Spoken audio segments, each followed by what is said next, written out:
Good morning. Back. All right. Lesson 26. My attack thoughts are attacking my invulnerability. It is surely obvious that if you can be attacked, you are not invulnerable. You see attack as a real threat. That is because you believe that you can really attack. And what would have effects through you must also have effects on you. That's a big one. It is this law that will ultimately save you, but you are misusing it now. You must therefore learn how it can be used for your own best interests rather than against them. Because your attack thoughts will be projected, you will fear attack, right? That's the guilt in our mind. We're projecting it out there, and then we're expecting punishment, and all of that attack that we've projected comes back in countless forms. And if you fear attack, you must believe you are not invulnerable. Attack thoughts therefore make you vulnerable in your own mind, which is where the attack thoughts are. Attack thoughts and invulnerability cannot be accepted together. They contradict each other. It's a good reminder to know that what we are in truth as ideas in the mind of God, and that the separation has never occurred. We are absolutely innocent, and our innocent is the law of our invulnerability. We cannot be attacked as ideas, okay? But if we're harboring attack thoughts in our mind, then we must believe that we are not invulnerable. While we harbor attack thoughts in our consciousness, we'll never be able to accept our invulnerability and our innocence. Okay. Our immunity to all attack, basically. Yes. That's what he means by invulnerability. Do you think we could just stop here for a second? Because it took me an awfully long time to assimilate and then to finally get. Yeah. And this may help for those who are just beginning with these lessons for the first time. There are others who are watching this who've probably done the lessons a few times. But for those beginners, just to again speak about what fear is, where that fear comes from. And, fear of disease, fear of pain, fear of conflict, fear of abandonment, fear of betrayal, fear of loss, whatever. All that fear, they're the attack thoughts, right? What they come from is our belief in sin, our belief that, of course, we are sinful. I mean, this is so deeply submerged in the unconscious of the ego thought system. Yeah. And what we do is, while we believe in sin, in other words, practically speaking, Sis, and you can jump in and help me with this if you feel too, is that while we still persist in judging others and in being totally triggered by others and really believing that they deserve punishment in some way, or that they should be guilty for what they've done, well, we still believe that. It's the ego, right? Right. That's our guilt. That is our unrelinquished, meaning unforgiven guilt that makes us feel this way through the ego thought system. And while we're still valuing all of that, and we're not practicing forgiveness as Jesus teaches in the Course, we're going to expect punishment, right? Because we value that attack. So we're going to expect punishment. And it's that sense of expecting some kind of punishment coming from somewhere that projects fear. That's where all fear comes from, is that sense of guilt that we have, that through the ego we want to see in everybody else but not in us. Right. I was going to say something else, but I forgot. Sorry. No, it's good. And I love what you just brought up. It reminds me of how if I believe that I am Coreen and I am this body, well, this body is daily proof by second proof that I have successfully separated from God, who is spirit. Okay, so while I have this core belief that this is what I am, then I have sinned. I have done the unpardonable and the unforgivable by attacking God and attacking the sonship. So the ego says, you are sin incarnate. And the punishment, the sentence on sin, that's punishable by death. And so death doesn't come right away. It has a lot of lesser forms. But if we're walking around believing that we are sin incarnate, then we are in a constant state of conflict and guilt and expecting to be the recipient of this wrath of God for what we've done. And so we will have, the body will be attacked, and our bank accounts will be attacked, and our relationships will have conflict in it.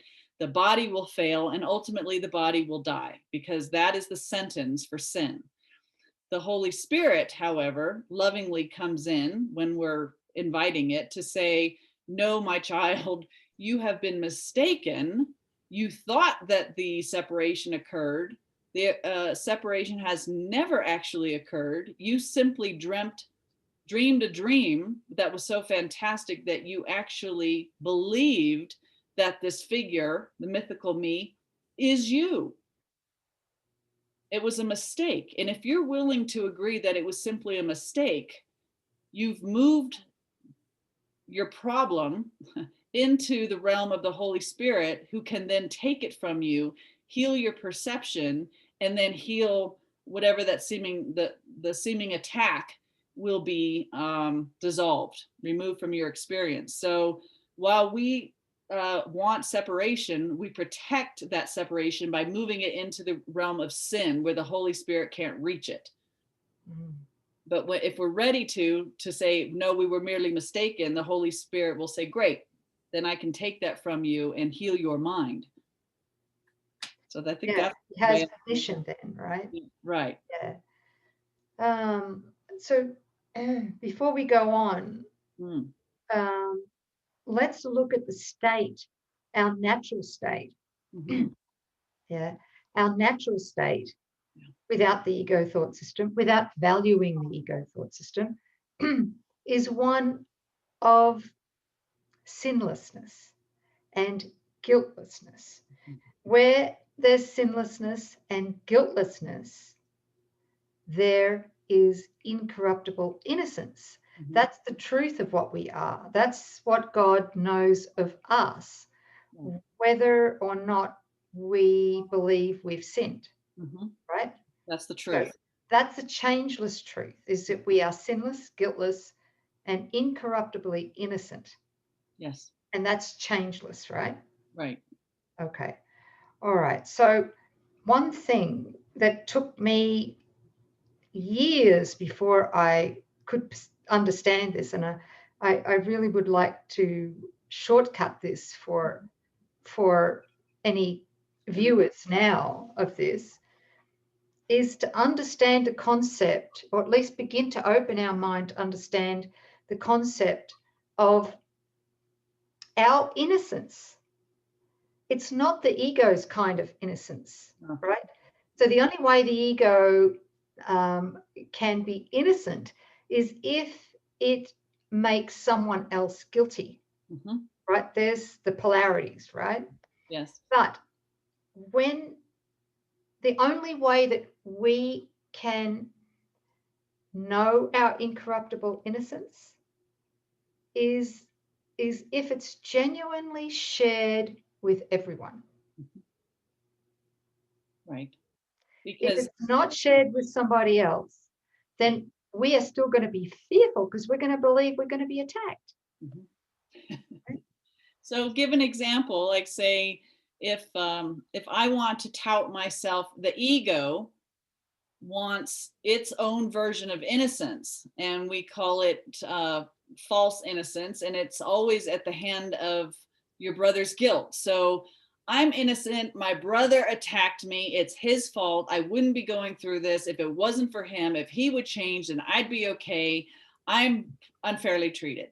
That is the ego's definition of innocence.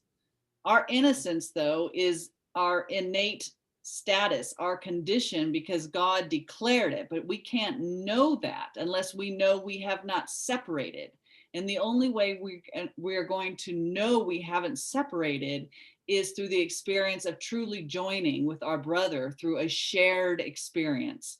So when we feel the shared innocence, when we view our brother as wholly innocent, desiring to see only the face of Christ, that holy instant occurs where what you've extended, you receive. And in that holy instant, all separation, all differences, all separate interests fall. And in that dissolving, you experience your oneness so that your innocence is felt and shared both ways. And that's a feeling state where you know your innocence. And that's your invulnerability to the ego, its attack thoughts, its so-called laws, right? When you know that you're innocent, you cannot be attacked. That's it. And you can feel it when it happens, you know? It's like a magnet. Yes. Eventually that's all you want. You can't That's right. bear the feeling of judging somebody, because you know you're judging yourself and condemning yourself to death. That's right. Yeah. It's the ick. Yeah. Okay. Yeah. No, thank you. That was great. So attack thoughts and invulnerability cannot be accepted in the same place in the mind because they contradict each other. So we're always one or the other. We're believing in attack or we're knowing our invulnerability, but you can't try to entertain them both at the same time. So the idea for today, my attack thoughts are attacking my invulnerability, introduces the thought that you always attack yourself first. If attack thoughts must entail the belief that you are vulnerable, their effect is to weaken you in your own eyes.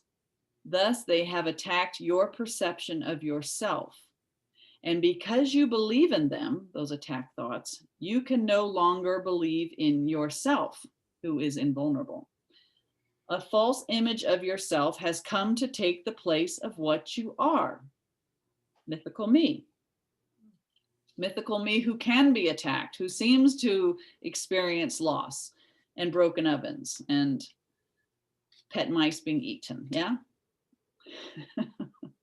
Yes, this is big, you know. This is that. So we always attack ourselves first. Yeah. That's huge. Well, I think before there's a projection of our mind, we have to establish what we think we are. And so that first decision is we look within and we decide, am I the Holy Son of God? Well, then I know what I am. And my mind would only project images of love and peace and joy and innocence and safety. If I look within and see a fallen mortal, the separated one, then I am guilty. So that's the first attack on myself, is the misperception and identifying with an ego thought system. That's attack number one. And then of course I'm projecting that out. That's attack on my brother, right? So the first attack's on ourselves, and then we project whatever it is we've determined about ourselves first. Okay. So, just going back in the archives of my memory here, I vaguely recall around about this lesson of having another wave of tremendous guilt come upon me while I was doing this lesson number 26, right? Mm-hmm. So can we just talk about, just briefly, that when we see this, well, at least for me, when I saw this, that I always attack myself first, etc., I went into double guilt again. Okay. I began to judge myself for judging. Right. And I can't say it enough. As soon as that happens, we've got to see that that's the ego wanting to judge us, right? So it wants to do anything but actually give all of those judgments to Holy Spirit. Just surrender them all to Him in exchange for His healing of our mind, which is a miracle. Mm-hmm. So no guilt, No self-judgment for this stuff.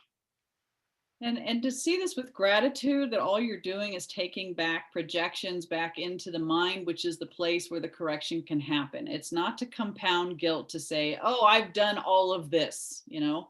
No, you're not taking responsibility. You're taking accountability, bringing it back to where it arose to begin with. We think that we're victims of the world. We're going to recognize the world is actually arising from my mind. There is where the healing can happen. That's where we can give it to Holy Spirit, and Holy Spirit can take it and heal our perception through the miracle and through our forgiveness. So this is an empowering move, not to accumulate guilt. Yeah. And really at the end of this, I mean, it's really just understanding that our thoughts are the only thing that can attack us, but we're not quite there yet. But that's the good news. There's really nothing out there attacking us. We can only suffer from our own thoughts, and that we have control over. Well, that's what choose again means. In every moment, we can choose again. Yeah. Okay. Okay, so end of paragraph 3. A false image of yourself has come to take the place of what you are. Practice with today's idea will help you to understand that vulnerability or invulnerability is the result of your thoughts. Nothing except your thoughts can attack you. There's the good news. I know it doesn't sound like it, but nothing but thoughts can seem to attack you. Nothing except your thoughts can make you think you are vulnerable. And nothing except your thoughts can prove to you this is not so. He's saying that the whole battleground, the whole correction, the whole place of our interest and our attention is at the level of our thoughts. Never anything external, never ever having anything to do with the body. We don't have to try in our relationships. We need to heal our thoughts. Only our thoughts can seem to attack. Okay, 6 practice periods are required in applying today's idea. A full 2 minutes should be attempted for each of them, although the time can be reduced to a minute if the discomfort is too great. Do not reduce it further. The practice period should begin with repeating the idea for today. My attack thoughts are attacking my invulnerability. Then closing your eyes and reviewing the unresolved situation whose outcomes are causing you concern. The concern may take the form of depression, worry, anger, a sense of imposition, fear, foreboding, or preoccupation. Any problem as yet unsettled which tends to recur in your thoughts during the day is a suitable subject. You will not be able to use very many for any one practice period because a longer time than usual should be spent with each one. So fewer with more attention is better than buckshot. Today's idea should be applied as follows. First, name the situation. I am concerned about my oven. Then go over every possible outcome which has occurred to you in that connection and which has caused you concern, referring to each one quite specifically, saying, I am afraid blank will happen. I am afraid I will not be able to cook. I am afraid I will not have warm brownies on a cold night. I am afraid I will let somebody down if I don't cook Christmas dinner. If you are doing the exercises properly, you should have some 5 or 6 distressing possibilities available for each situation you use, and there may be many more. It is much more helpful to cover a few situations thoroughly than to touch on a larger number.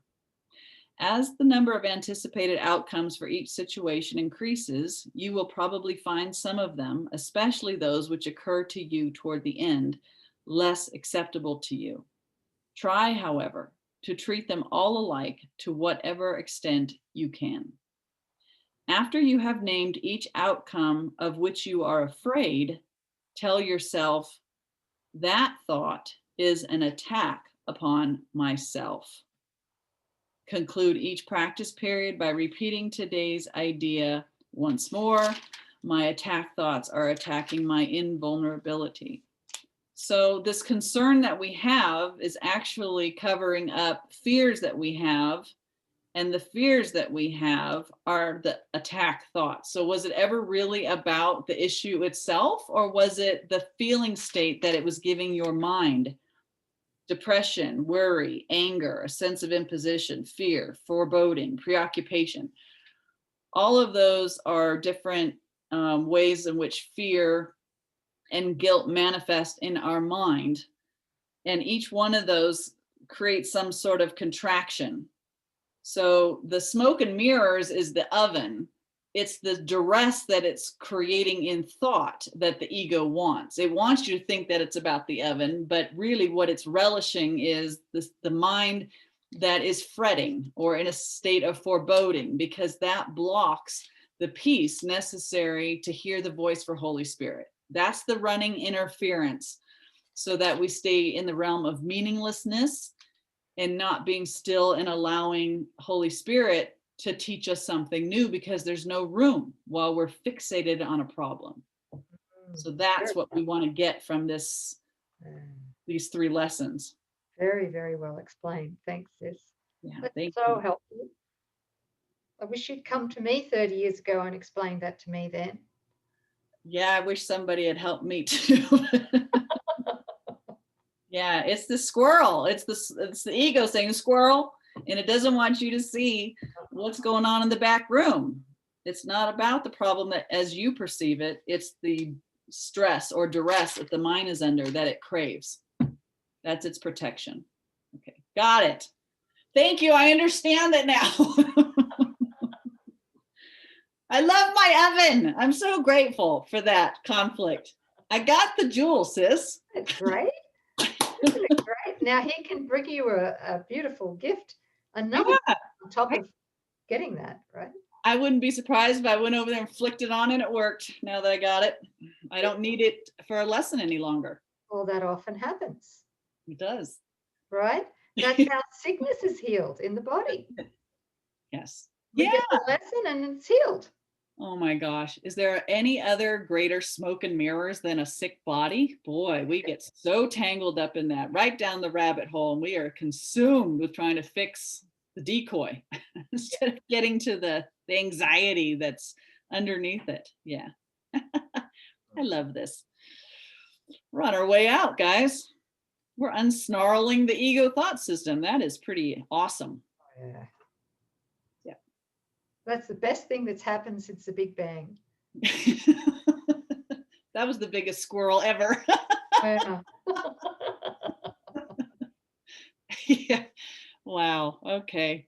Well, thank you guys for traveling with us through lesson 26. Boy, we're like halfway, sis, if we're doing up to 50. Oh, it's wonderful. It is wonderful. And having so much fun doing it. Yeah. Okay. Well, we love you guys and thank you so much. And we'll be back next week with lesson 27. Mm-hmm. Sound good? Yes. Okay. Wonderful. Thank you. Bye. Thanks, everybody. Bye.